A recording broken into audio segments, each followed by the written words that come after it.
Ration card को KYC करवाने के नाम पर गरीबों को परेशान कर रही है KCR हुकूमत। मोहम्मद अली शब्बीर ने की तनकीद। निजामाबाद अर्बन असेंबली हल्के के कांग्रेस उम्मीदवार व साबिक वजीर मोहम्मद अली शब्बीर ने KCR हुकूमत पर इल्जाम आयद किया कि वो राशन कार्ड को KYC करवाने के नए तरीके को शुरू करते हुए गरीबों को परेशान कर रही है। निजामाबाद शहर के गौसिया मस्जिद के पास 30 और 31 डिवीजन के अवाम से खिताब करते हुए मोहम्मद अली शब्बीर ने कहा कि कांग्रेस कई राशन कार्ड रखने वाले अफराद रोजगार न मिलने पर खलीजी ममालिक और मुल्क के दीगर इलाकों में मुकीम हैं। ऐसे अफराद का राशन कार्ड को KYC कराना मुश्किल है क्योंकि वो रोजगार छोड़कर नहीं आ सकते। उन्होंने कहा कि KYC न करने पर राशन कार्ड में शामिल नाम हज़फ कर दिया जाएगा, जिससे गरीब आवाम आरोग्यश्री स्कीम से मुस्तफीज नहीं हो सकेंगी। कांग्रेस उम्मीदवार ने अवाम से कहा कि वो गरीबों को परेशान करने वाली हुकूमत को इंतखाबात में मुनासिब सबक सिखाइए। क़ब्ल अज़ी एक अलहदा इजलास से खिताब करते हुए मोहम्मद अली शब्बीर ने कहा कि चीफ मिनिस्टर KCR ने मुसलमानों को 12% रिजर्वेशन देने का वादा करते हुए धोखा दिया है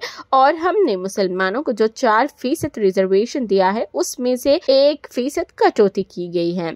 उन्होंने कहा कि अक़लियती बंदों की तरफ से दिए गए 1 लाख रुपए की इमदाद में BRS पार्टी के कायदीन ने 30% कमीशन वसूल किया है। निजामाबाद के KK गार्डन ऑटो नगर में 12 और 13 डिवीजन के खवातीन की एक इजलास से कांग्रेस उम्मीदवार साबिक वजीर मोहम्मद अली शब्बीर ने खिताब किया। इस मौके पर मोहम्मद अली शब्बीर ने वजीर KTR पर शदीद तनकीद करते हुए कहा कि आज KTR ने बगैर समझे अक़लियती तहफ़्फ़ुज़ात पर बात है। उन्होंने कहा कि KTR को माइनॉरिटी डिक्लेरेशन पर बात करने का कोई हक नहीं है। उन्होंने कहा कि कांग्रेस पार्टी गरीबों की पार्टी है। कांग्रेस के दौर में राशन की दुकानों ने गरीबों के लिए 9 अक़साम की अशिया बशमूल चावल, दाल, तेल, शक्कर, आटा फराहम किया जाता था, लेकिन KCR हुकूमत आने के बाद ये तमाम खत्म कर दिए गए हैं। अब राशन की दुकान पर चावल के सिवा कुछ नहीं दिया जाता। साबिक वजीर ने कहा कि कांग्रेस पार्टी की तरफ से दिए गए 4% मुस्लिम रिजर्वेशन की वजह से कई बच्चे इंजीनियरिंग और डॉक्टर बन रहे हैं और वो उसे भी खत्म करने की कोशिश कर रहे हैं।